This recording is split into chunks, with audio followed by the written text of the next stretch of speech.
let's talk about it.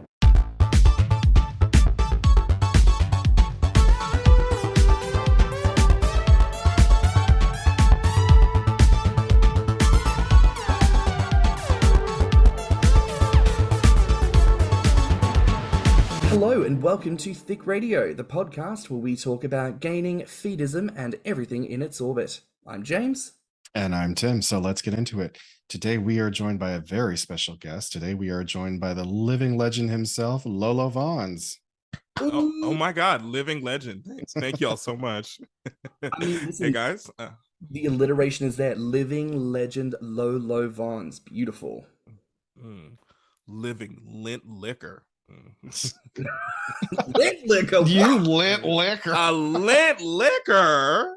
Who are you calling a cootie fighting? queen? Is that a The girls were fighting in that Orbit commercial. Yeah, it's an Orbit commercial. Oh, yeah, it's from an Orbit commercial.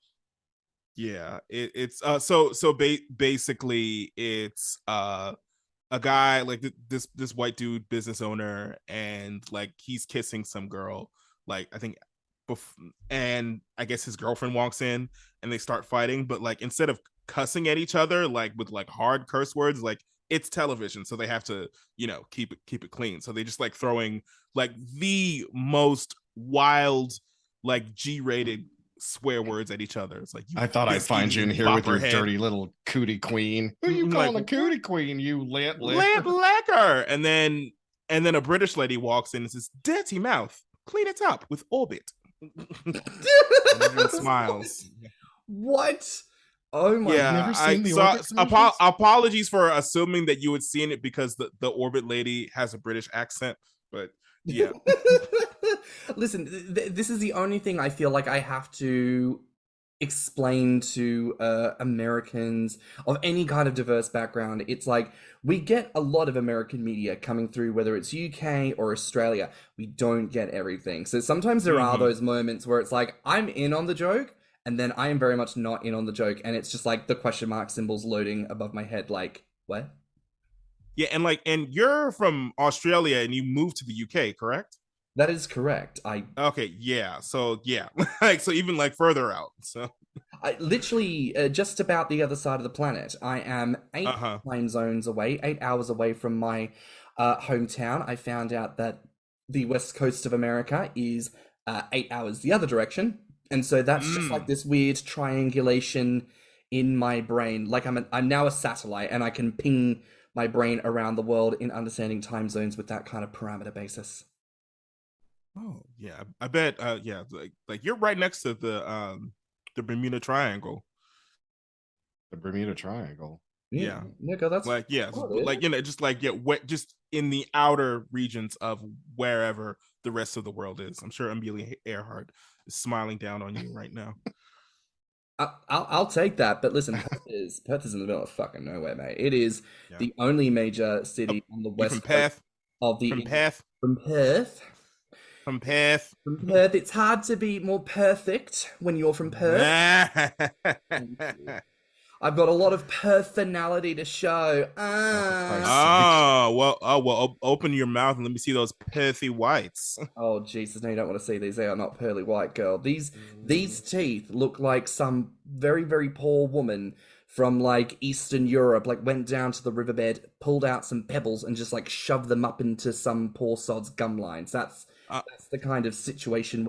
It's called Midwestern perfection. Is that as a person who lives in the Midwest, I take offense to that. The whole thing on this, she's like, when she moved to LA, she went to go see a dentist, and they were like, "What part of the rural Midwest are you from?" I know, yeah. We do have, the dentistry throughout the Midwest is a bit medieval. Yeah, luckily my grandmother was my dentist for like the first 14 years of my life. So and my dad has really good teeth genes, like nothing else. Yeah, like emotionally available, supportive, but strong ass teeth. Like the way I can like chomp through crabs, like yeah, I know. Like he knew when we moved to Maryland, like he like we were gonna be okay. So good lord, that's just I've just got no. I don't know what is that picture that's rattling around in my head. It's like My brain does that thing where it's like most people go like A, B, C. My brain is like, oh, you gave me A, I'm gonna take it to G, and then we'll go back to C. Do you have ADHD too? I don't know, but probably.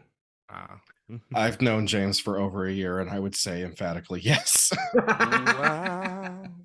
Need to go get diagnosed for something at some stage. I need something to point all my excuses to. But listen, my brain, like you said, chomping through crabs, and then my brain went from crabs to clams, and then it went from clams to clam chowder, and then it was that one episode of The Simpsons where it's that guy going, "It's chowder, say it right," and I just, yeah. Oh, wow. Well, when you say that episode of Simpsons, I think of the episode of Family Guy where for some reason everyone, like Peter, Chris, Brian, and Stewie all took a shot of the syrup at Ipecac.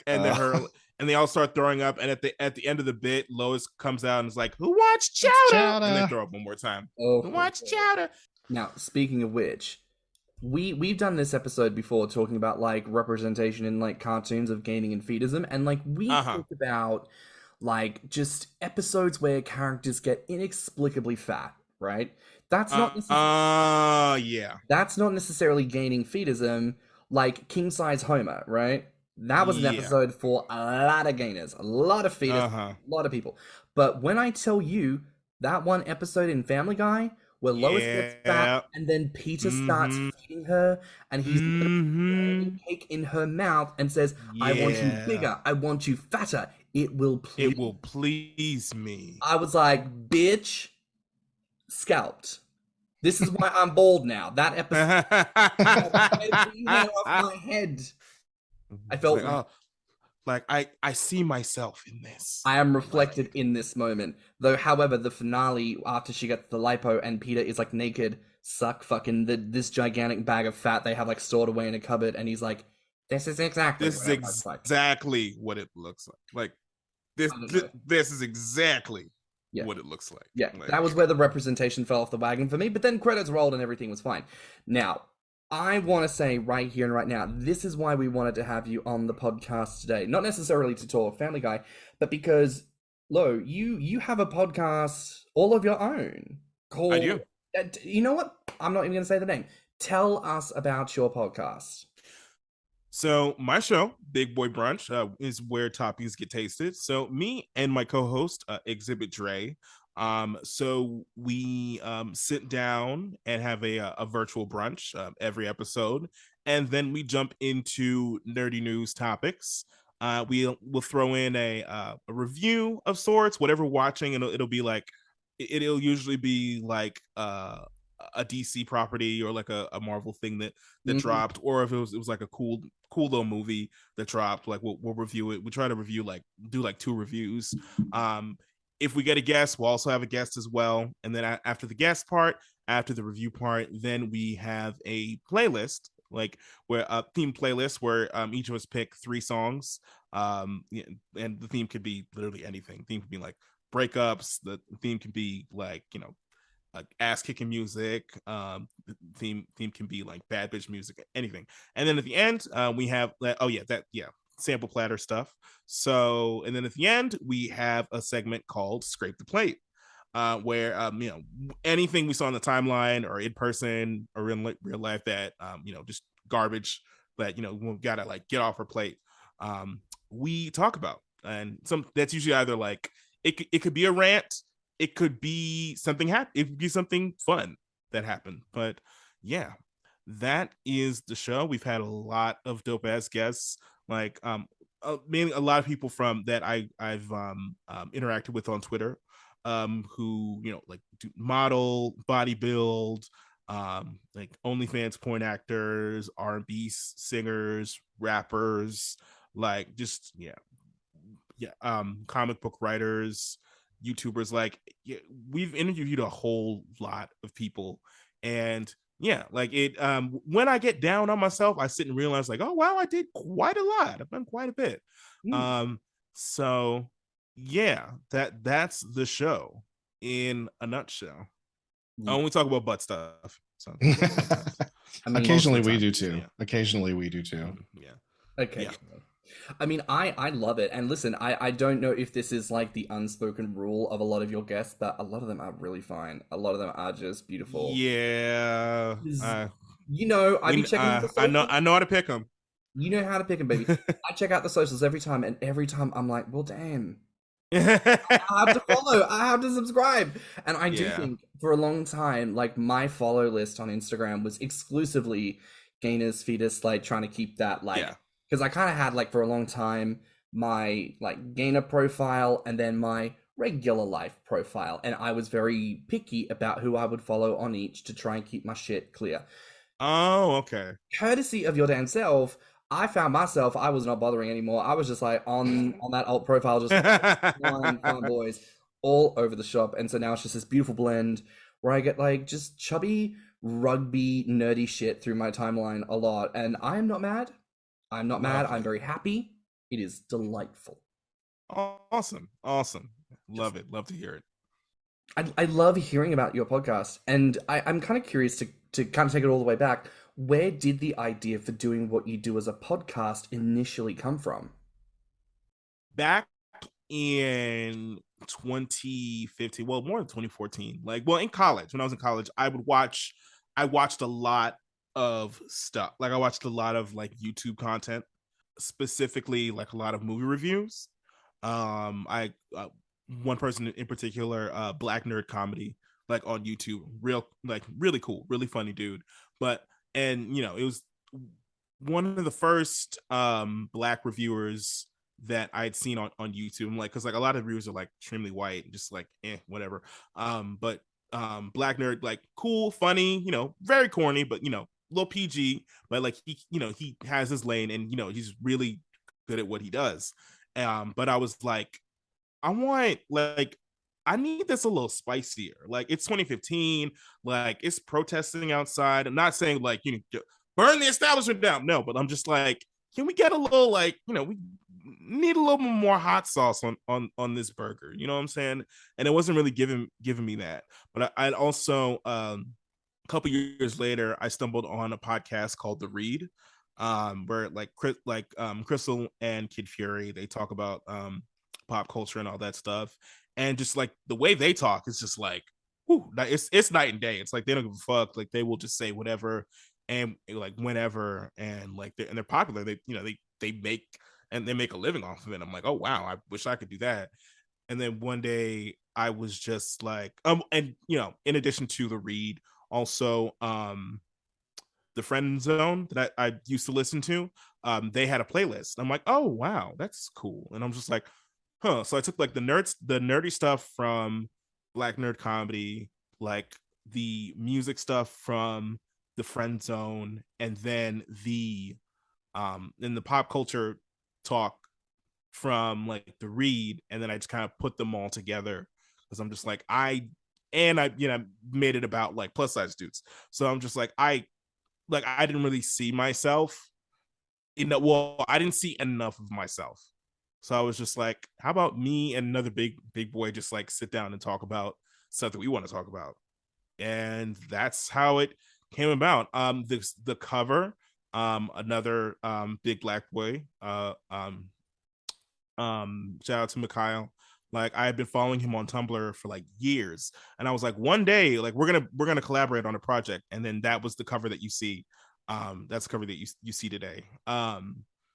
Yeah, and then with that, yeah, it came to be. It was, not the best starting out, but no podcast is. Started recording on my phone. On like directly on Anchor. So, but as things moved along, I got more got more professional equipment, because also at the time I decided to go to online, take an online class for voiceover work. So while like in the middle of recording like voiceover gigs, I would use it to work on my podcast. So yeah, those things really went hand in hand, and yeah, helped me do what I do now. So yeah, and also, and I really wanted to work on my stutter, which is, yeah, it's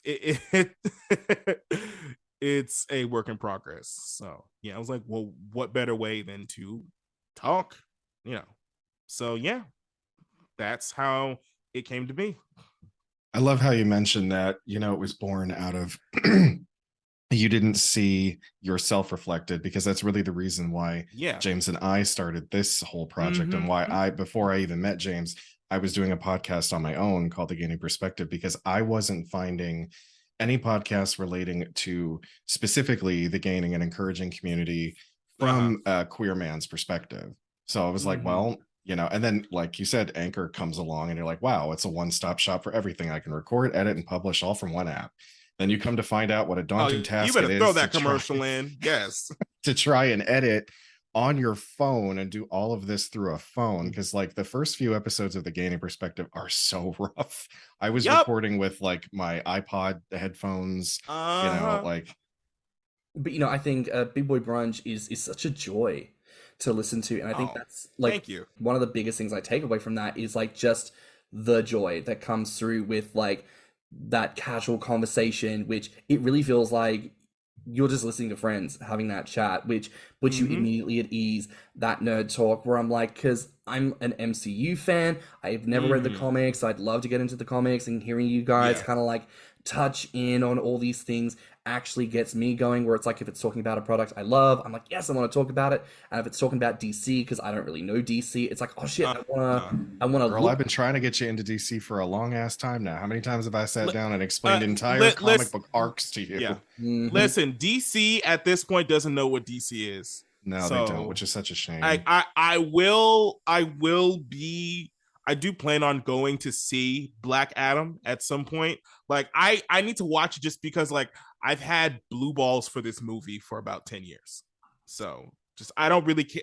I don't care if it's corny. I need to, but I was not expecting it to be this diverse. Like this DC team is like the most diverse that I've ever seen, like a DC superhero team be on in live action. Like because you got Black Adam, you've got it's the Sentinels of Magic, right? So it's like Dr. Fate, Hawkman. I don't know. Is Zatanna in this? Is Zatanna showing up? Okay.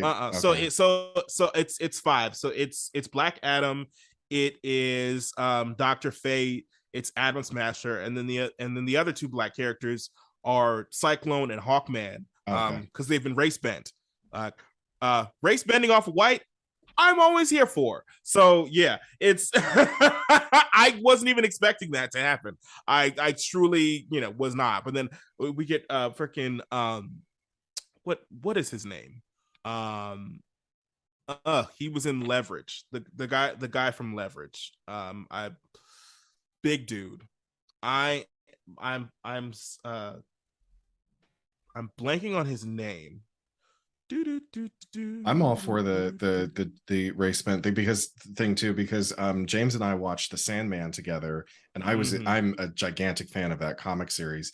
And when they cast Kirby Howell Baptiste to play Death, I was like, it was one of the most insane. It was just one of the most insane. Oh no, it's okay. It was just one of the best performances I have ever seen, and like so encompassed that character so unbelievably well. And then all this ridiculous backlash on the internet of like, oh, why did you have to change the race on it? Like, she's an immortal character. She can appear any way she wants to. Like, she doesn't have a specific form. She's an anthropomorphic idea. So what the fuck does it matter what she looks like?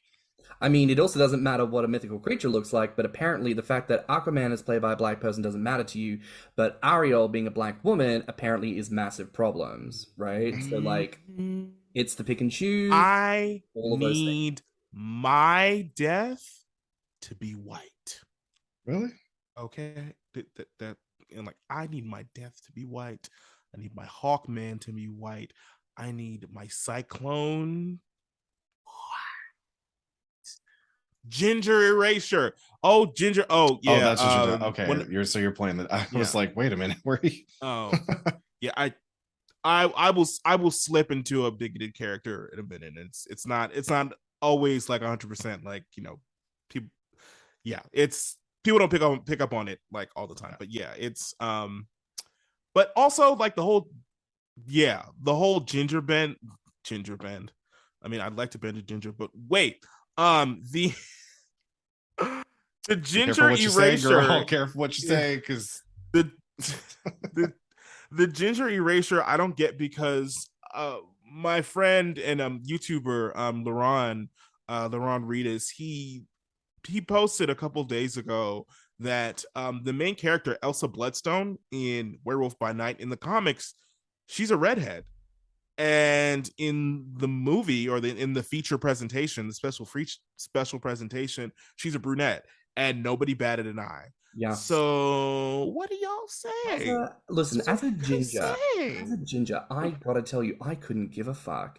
And not because I don't think it's cool to see redheaded people, but it's like, I feel like the argument for redheads is like, I just don't want to see a redhead with like stereotypical fire powers. Like, I don't care for Wheeler. Do you know what I mean? Come on, fire crotch. You know, but like, I get it. It's like the whole like, oh, flaming red hair, they've got fire powers. And I'm like, okay, cool. Like, that's the only thing, if you can even call it a thing, that I care about in any relation to the gingerness.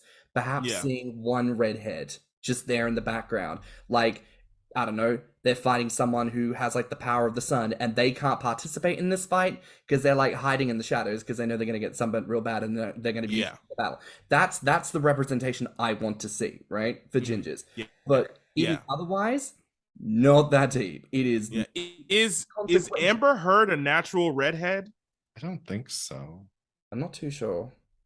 That I don't think she is. And again, people didn't complain. Like, also, I want to bring this up with you, Raylo, because you were in the midst of all of this kind of like conversation, right? I feel like, yes, I want M'Baku and Namor to fuck. Yank. Okay, yes, absolutely. Fuck me.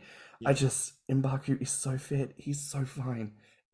No shade to Chadwick Boseman. He's Ropeng. It is. Peng, is that a thing y'all say over there? P-E-N-G? Peng? Anyway, continue. It might be a Black British thing. Anyway, continue. He's just beautiful. Beautiful. But I feel like something I observed a lot of during like the lead up to Black Panther, the release of Black Panther, was just undying love and support from the Black community. People came out in droves. People spent their coin. Yep. They made it the most successful Marvel property and made it what it was. And it was also a fantastic film besides. Like, beautiful. Totally perfect from start to finish. And then you've got Bros, which is like the first, majorly queer feature film to hit cinemas.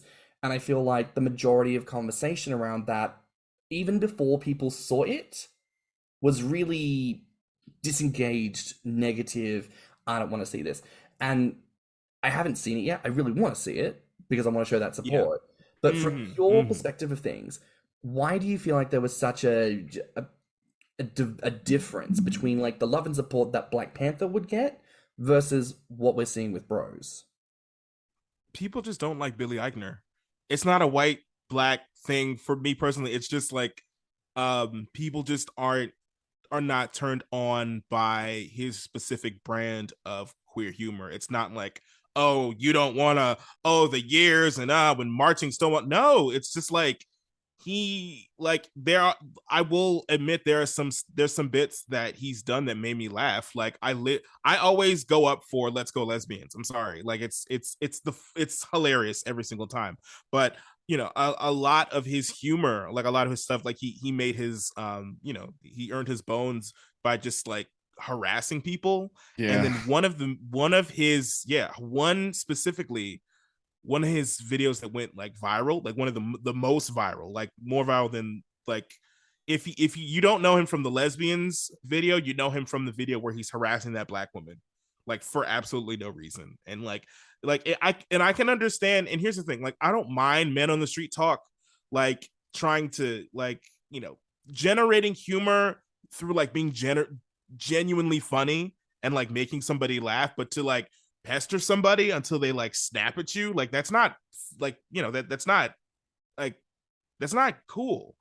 So I'm just saying, and I've heard from certain people that like it's a lot of Billy Eichner in the movie, it's a lot from his perspective. So, and his perspective is a gay white male. And whereas where we have with Black Panther, we have Black male perspective, Black female perspective, um, Black American perspective. Like, so, we got like continental African with Wakanda, and then we have like Black American with Killmonger. We have like a bunch of different Black perspectives on display here. And then with Bros, from what I'm hearing, again, I haven't seen it, even though there's a lot of people represented. T.S. Madison is in it. Like, they've got the L, the G, the B, and the T, and like they've got all the Ligga Bigga Tiggas are there. But if what I'm hearing is that they're focusing specifically on the cis male and not giving enough time for the rest of the alphabet mafia to shine, then it's pretty much perpetuating the problem within the queer community, like that we've had, like since the beginning of media, like gays will make it to the screen, but it'll always be like the most cisgender, the most white, the most thin, and the most quirky person. I think it's kind of like three parts. It's like part, like, what you were saying, like it's too much cisgendered white gay male perspective. And then I also, and this is going to be an unpopular opinion, I know, but I feel like men who specifically identify as gay rather than just, like saying that they're queer, because I identify as gay, and the generation of gay men that I have grown up with, I know this to be true, that gays hate it when other gays succeed. Oh. I have watched this happen. I have watched gay men get exceptionally jealous of other gay men that manage to make it, because they think, what's so special about that fag? I'm a fag too. I'm not famous. Okay. And that might be a little too controversial. We might have to cut that part out. But that is honestly because I'm talking about my peer group. That's got to be. I mean, I feel like that's like a white gay thing, because when it comes to like Black gays, we go up for like our famous Black gays, like Lil Nas X is like loved by, like, I love me some Lil Nas X, love me some Billy Porter, love me some like Saucy Santana, like all of them, like it's like, I'm like, please, more of us, like we need to see more. I just like I have not seen, or like I guess the only thing I've seen, I guess, from like Black gay men succeeding is Black men, like older Black men, being like, oh, he's a little too risque, he's doing too much, which, and like straight people would say that about like any young person being a little bit too sexual. But yeah, that's really interesting. I don't like in general, like obviously there's going to be haters and all that stuff, but like that what you are describing, I have not like it's been a different experience. Like I've seen several posts of like of Black gay men in the like mid 30s, late 30s, like mid early 40s at Lil Nas X's concerts, just like in like having a really great time, because he represents a generation that is like a whole lot freer than he was when he was his age. So just like, so he gets joy from what, like, he has more of his life to be free. So yeah, I would also say that's a cultural difference in my own experience between, I suppose like Black African households would be considered Eastern as opposed to Western in some senses. But I think a big difference there is a lot of Eastern household, and like when I think of my own childhood, like in Australia, that's primarily Southeast Asian, right? A lot of these households, raise their children, yes, to be big achievers, to have success and everything, but ultimately the desire is to see them lead a life better than the one that they had. Hence, if they're first generation, they bring them to a new country where there's a lot more opportunity, etc., etc. And so there is a lot of championing the young. It's a lot of the community rallying together to help that young person succeed. Yeah. Like I knew a girl back in high school who really struggled, and I cannot remember what the subject was, but someone in the local community who from the same I think they were Filipino, so Filipino background, who was really good at that, started to tutor them. And it wasn't even like a second thought. They were just like, let me help you succeed in this. Yeah. So she had that. And I think things like that are really, really cool, that there is that kind of love and support to help that next generation really succeed. Whereas it kind of feels like sometimes from my own family background, it's sort of like, and my mother has said this before, it's well, I didn't have that when I was growing up, so why should you? And you do just kind of like, oh, okay. Like, okay. It's a hard not life for all of us, babes, you know? It's kind of hard to argue with that. Yeah. You know, so I do wonder if maybe there is that kind of cultural element to that as well, like passing on to the next generation. We grew up looking and seeking validation. We see other people succeeding and we're like just parroting the same thing that our parents did, which is like, screw you. Yeah, it's like a lot of like individualism. Yes. Like, oh, I you know, I got it on my own, so you have to get it on your own. And it's like, no, it's like we don't have to just keep doing what you did. I'm like, yeah, you did what you did, you did what you had to do to get what you have, but like, how do you feel like on the inside? Like, you feel good? No. Well, then why would you want that for somebody else? So sometimes when I just sit around and I look at how much things have changed culturally just in, 20 years, because, when I was 18, things were still, kind of, well, they were bad. But like when I think about Gothic Tim at 16 wearing black lipstick and eyeliner and getting his ass kicked, like now boys can go to school wearing a full face of makeup and no one's saying shit about it. And I'm like, well, that's amazing. I wish I had that when I was in high school, but I guess I had to get my ass kicked so that someone else could go to school wearing a full face of makeup. Oh, a good example of this, it's a lot of conversation I'm hearing at the moment. The Biden administration has recently come forward saying that they're going to do another round of forgiving student loans. And you've got this group of people who've gone, well, I had to pay back all of my student loans. Where's the forgiveness for me and what I had to do? And not going to deny, sure, that's frustrating to have paid it all back. And it's only now that this opportunity is coming forward. I understand that. That sucks. You've had to pay, and these people will not have to pay. But girl, that's on you. Nobody told you to pay them shits back.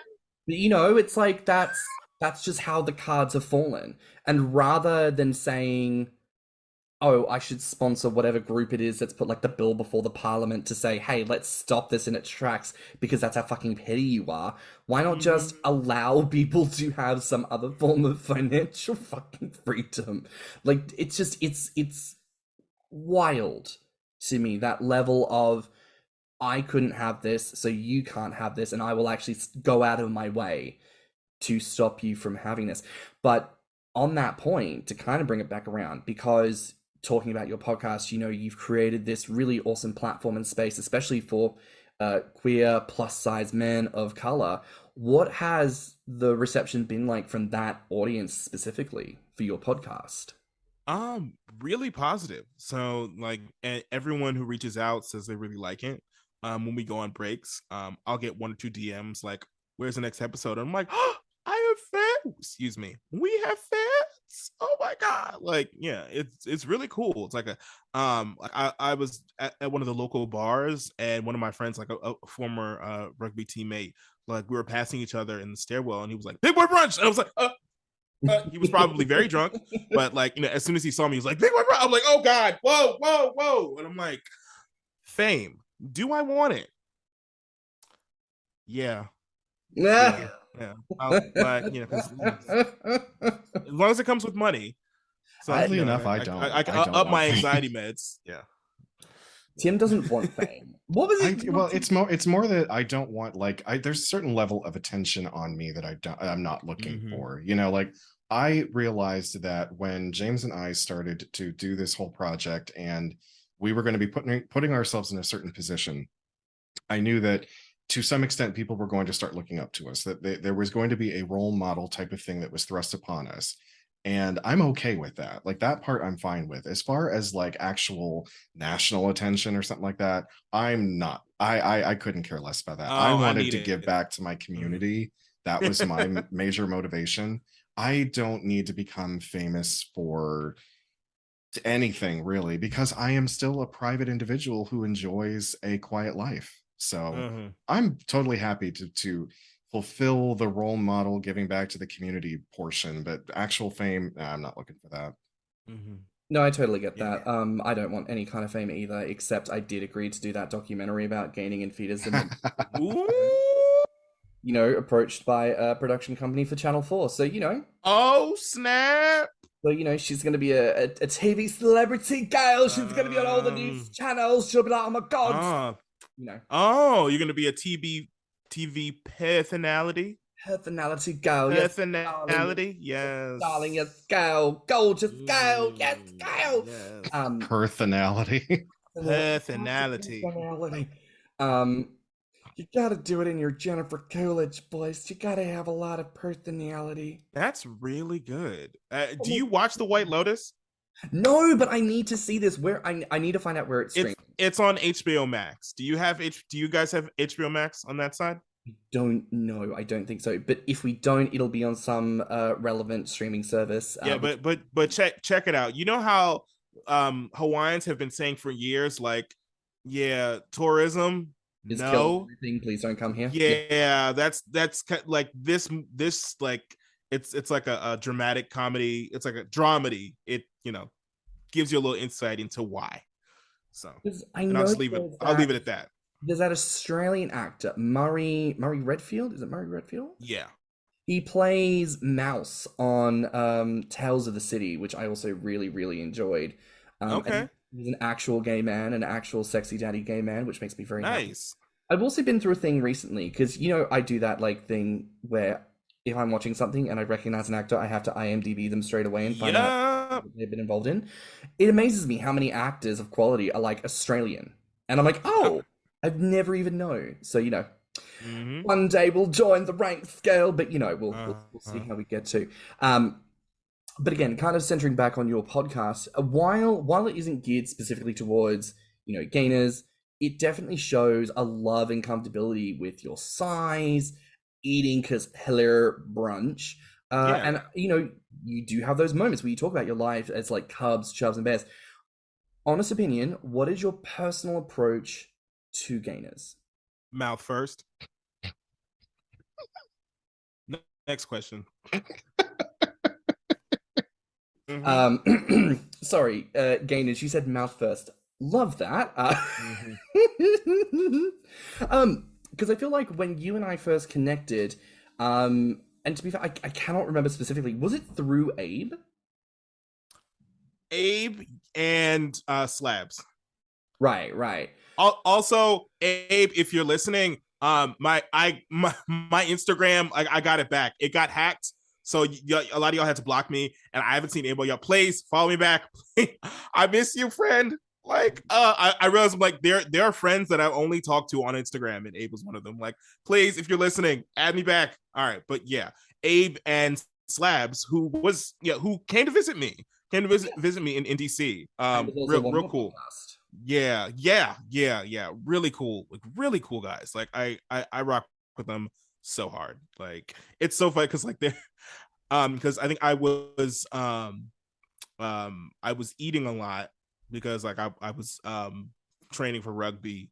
I took a break, but oh my god, when I was playing, like, I on reflex, I could eat an entire DiGiorno's pizza like by myself. Like that's it's so wild because like back in the day, like when I was like 13 or 14, like I could maybe manage like half the pizza, and then now it's just like regular, and I'm just like, I'm so glad I live on my own, because then I'd have to share this whole thing, and not only would I have to share, like I'd have to get two, and I'd have to hear my mother complaining about how like, oh my god, you've had enough. Are you really gonna eat the whole thing? So yeah. It's been living on my own has been very freeing in that way.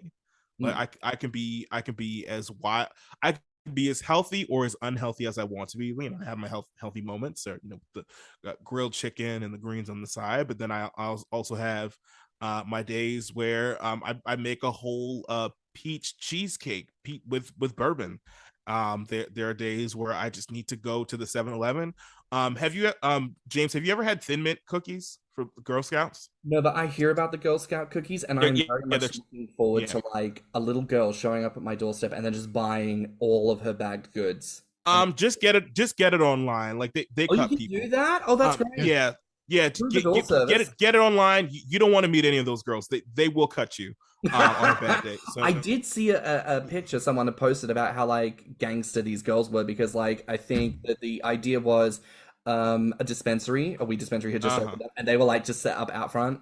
Which And I think is pull up. brilliant. I think that is Yeah. one of the most brilliant Okay, ideas I've ever heard. Yeah, They it's- deserved all the badges for that idea. That was genius. Oh God, like the tiny Themyscarans. But anyway, the thin mint, like so 7-Eleven, the convenience store in America, they have a specific brand of ice cream which is delicious, and they have a specific a specific flavor, and that tastes like Girl Scout Thin Mint ice cream. Ooh. It's like it's like mint ice cream, and it's like mixed in like Thin Mint Girl Scout cookies. It is. Wow. I mean, so whenever I want to indulge, I go over there, and God help you if it's the 2 for $7 deal.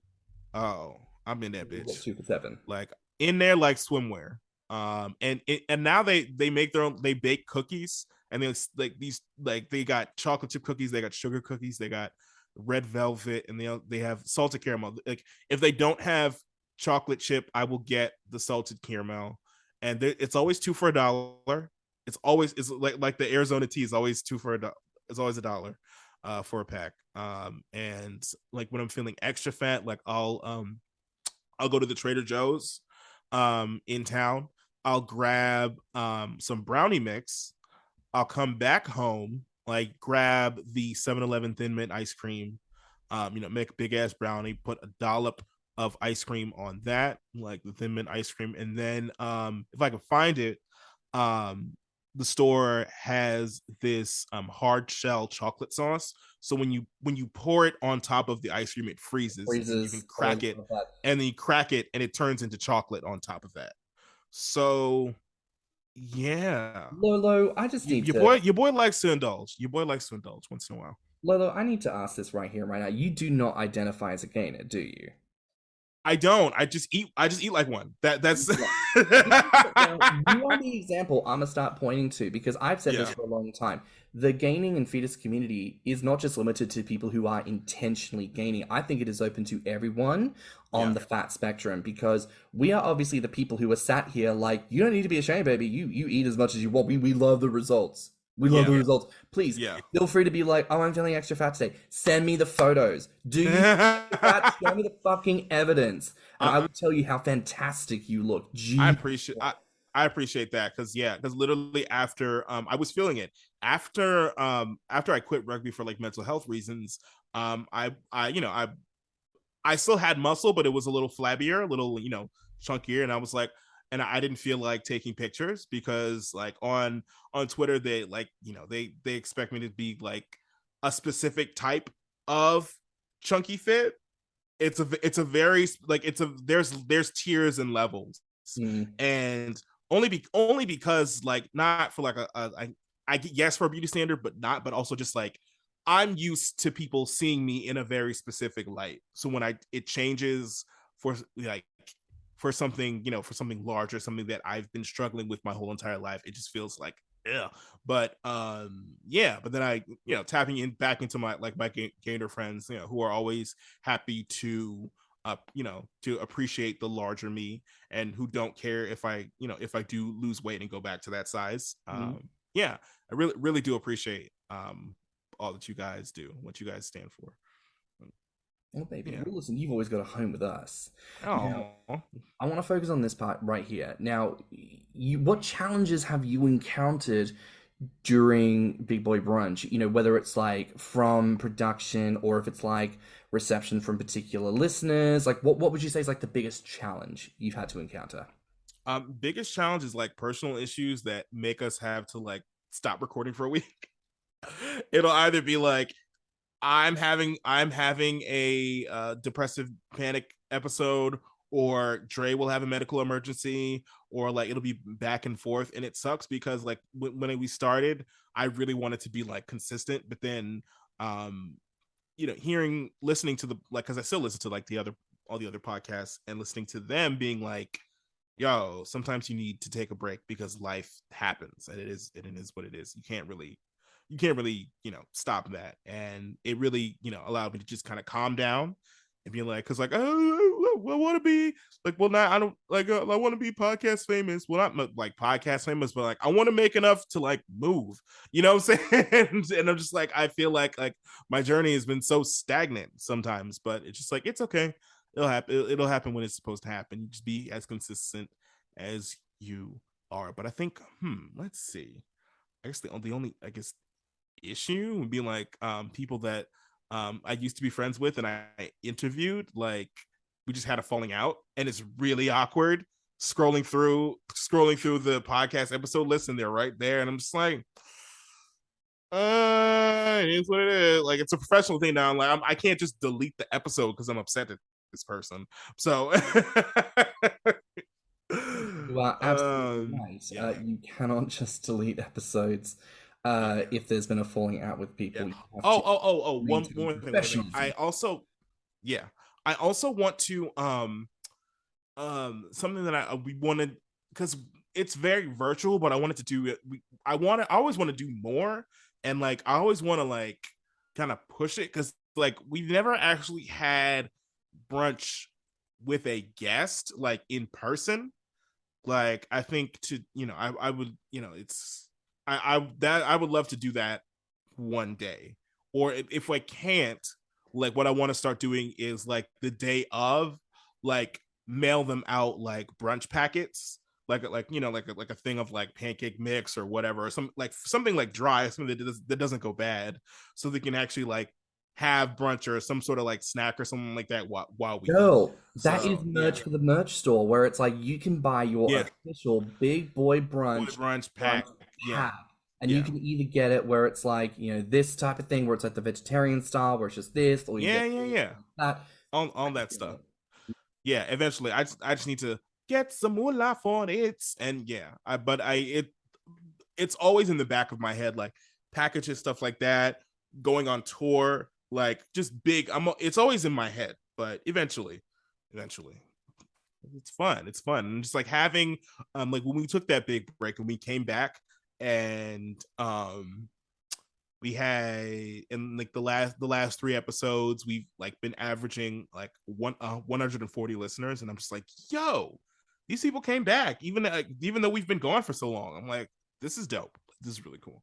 So literally, exact conversations I've been having with Tim, because obviously we took a break as well before launching into season 2.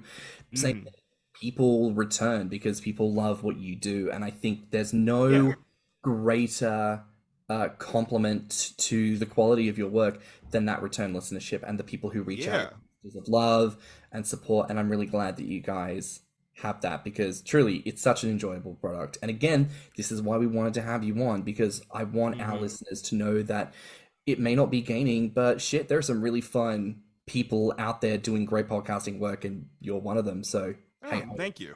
Go listen, go support. We do have a listener question, which is, I suppose, as an opposite to what we've just asked. Do I know this listener? Don't believe so. Oh, okay. I'm just issuing. Yeah, go ahead. They ask, what's the most important thing you've learned from doing the show? Split up the work. There was a time where I at the very beginning, a huge perfectionist, like everything had to be like super perfect, but I was getting burnt out because I was doing everything. Like I was editing all the segments. Oh girl, you better work that back scratcher. Come on now. Well, I'm too fat to reach certain parts of my back. Is it like a real back scratcher, or is like, it looks like a golf club? It's like a rake. Oh, it's like a little rake. All right. I'm too fat to reach certain areas of my back, so I need one because like I'll be reaching back and I'm like, damn it, my boyfriend was just here and like I don't have that luxury anymore. But all right, but back focusing. It's wild because like one of the reasons that I picked Dre to be my co-host is because like he was on a podcast like beforehand, so I'm just like, yeah, I'm like, duh, he knows how to edit. I just need to stop being such a fucking like gaslight gatekeep girl boss, and like, split up the work and let my friend help me run this thing. And that, and also reach out to people, don't be scared to reach out, because you never know who will be receptive of your show and will be like, yeah, sure, I'll sit down and talk to you for 30 minutes. Literally, R&B artist that we had on, Duran Bernard, he's been on tour with Erykah Badu. Like, he is the only other vocalist, like background vocalist for Erykah Badu, that gets his own solo during her shows. And like, I just recently listened to his music back in 2020, but Dre had just so happened to be a huge fan for like years. And also, like, Dre can be shy sometimes, so I'll be like, you know what, I'll reach out. And I was nervous as hell, and I commented saying like, I really rock with his music and all that stuff. And he followed me, and then I think a day or so later, I was like super nervous, and I was just like, do you want to be on the show? And then he was like, yeah. I was like, what? Get the fuck out. oh, and it was so amazing, and it was so much fun. I will say, I am scared, like, he has a new album out and I'm scared to ask him again, but only because like I was in a bad mental spot when his album did drop. But like, now I'm a little better. I think I'm gonna ask him if he's not too busy to come back, because he's hilarious. He's so funny, and like, he's just very, very, like, very talented, and like we do respect what he does. So One question we do want to ask you, Big Boy Brunch. That's the name of your podcast. What is your brunch of choice? Walk us through it. I would have to go with pancakes, like pancakes with apple drizzle, like, and like my mom used to make the like apples with caramel, and then scrambled eggs, and then sausage. So yeah, like, specifically like pork sausage patties, because they're easier to pile and stack. So I like that. I like that. Tim, what about you? What's your brunch of choice? Belgian waffle with that lovely fruit compote on top of it, whether it be a berry mix or just strawberries with all that lovely powdered sugar on top of it, swimming in butter and syrup, and either mimosas or Bloody Marys. It's one of the two. See, I love eggs for brunch. I don't know what it is, but I love like a really nice piece of bread, some gorgeously done poached eggs, Turkish poached eggs if I can get them, because they have this like rich orange color to them that I think are like very flavorful. And if you get them done Turkish style, you get it with some sucuk, which is just some spice cured beef. Real tasty, real delish. You get that piled up with some olive oil drizzle, and it's just super lush, super nice. Lolo, what do you want our listeners to take away from our conversation with you today? What do you think is the number one thing you want our listeners to know about you and about Big Boy Brunch? I need a job, basically. Employers, hit them up. Lolo, you want my job? You can have my job. I hate my job. Yeah, I'm a voiceover artist, and in addition to podcasting, I was able to take care of a couple streaming service bills with my last deposit from Anchor, but that was over a couple streams over like 2 years. But yeah, thanks y'all for that.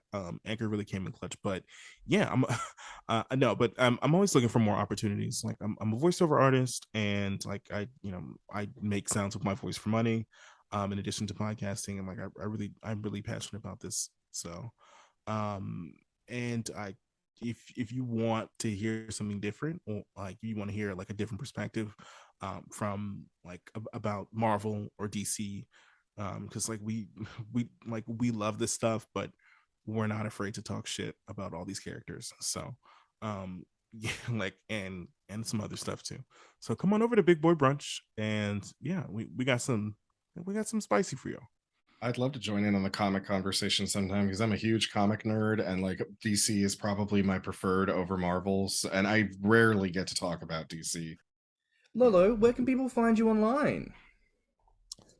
You can find me on Instagram and Twitter at LoloVonz. That's LOLOVONZ. Gorgeous. And do you have anything you want to promote aside from your fabulous podcast? Oh, yeah, of course. If you like to book voiceover stuff, for me, like if you have a commercial, if you have a video, go to fiverr.com/Lorenzo the Voice. Yeah, my full name is Lorenzo. That's fiverr.com with 2 R's /Lorenzo the Voice. And yeah, that's it. Love it. Well, listen, that's a wrap for now here on Thicc Radio. Please remember to like and subscribe, rate us 5 stars, and leave us a good review. If you liked this episode, the podcast, or just us in general, share it with your friends and encourage them to tune in. You can find me on Instagram and Beefy Frat at stannnum. And you can find me on Instagram, Twitter, YouTube, TikTok, and Beefy Frat at Thicky Mouse. You can also look us up on TikTok at Thicc Radio or at our website at www.podpage.com/Thicc Radio. If you want to submit a voice note, you can reach us at anchor.fm/Thicc Radio/message. And if you have any questions or ideas for episodes, you can reach us at thethickradio@gmail.com. So until next time, bye, Fats. Bye, Fats. Bye, Fats. Let's talk about it.